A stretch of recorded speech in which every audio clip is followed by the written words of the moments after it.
বাংলাদেশের মানুষের কথা চিন্তা করে আল্লাহ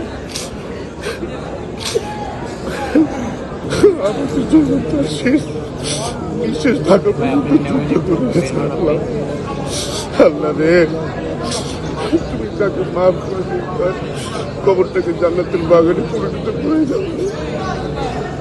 আল্লাহ, যে মানুষটা আমাদের জন্য এত কষ্ট এত নির্যাতন সহ্য করেছে আল্লাহ, তিনি তো ভালো থাকতে পারতেন। আল্লাহ, এই দেশের কথা চিন্তা করে, এই মানুষের কথা চিন্তা করে আল্লাহ আমাদের ছেলে ছেলে কাঁদবে। আল্লাহ, অসুস্থতার অবস্থায় আল্লাহ তিনি আমাদের ছেলে আল্লাহ অনেক কষ্ট অনেক নির্যাতন সহ্য করেছে। আল্লাহ গো, তুমি সেই উচিলায় আমাদের ক্ষমা করে দাও। আল্লাহ আল্লাহ রে, তাকে তুমি মাফ করে দাও, মাফ করে দাও। তারেক রহমান আল্লাহর নির্বাসনে ছিল 17 বছর, মায়ের পাশে থাকতে পারেনি।